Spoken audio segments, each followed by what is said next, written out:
Let's get right to our team coverage on this crucial decision and the impact that it could have on the health of Georgians. We're also live outside the Capitol, where protesters are angry and urging the governor to keep Georgia on lockdown. Capitol reporter Haley Mason just met with Governor Kemp, spoke with him moments ago, and she is live at the Capitol with more on what this means. Haley. Just left out of the governor's office within the last hour, actually, Rick. And as we have learned this afternoon, Georgia's statewide shelter-in-place order will expire at the strike of midnight. For most Georgians, Governor Kemp just made that decision inside his office here at the state capitol. He wants everyone that is medically fragile and elderly to stay in place through June 12th.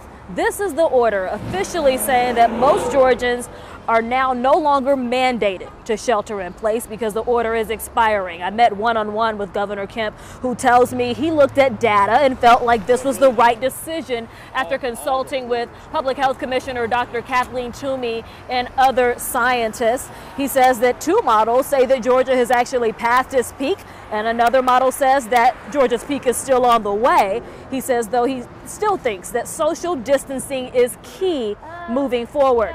The governor has faced criticism for opening early salons and restaurants and theaters, but he says businesses are not mandated to open. They just now can, as long as they practice strict social distancing and sanitation guidelines through May 13th. The numbers are, trending in the right direction. That's why we need people, even though we're lifting the general shelter in place, we need people to continue to follow what is in the order, and that is strict social distancing, no large gatherings. So those things are still in place. We're asking people to stay at home if you don't have to go out, but you certainly can. And when you do, you just need to be smart about wearing a mask if you're going to a public place.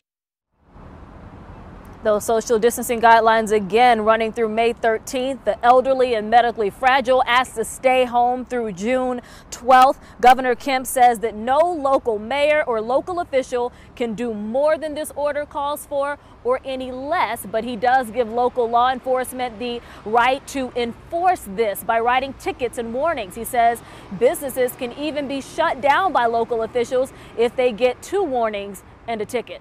Reporting live outside the state capitol, Haley Mason, CBS 46 News.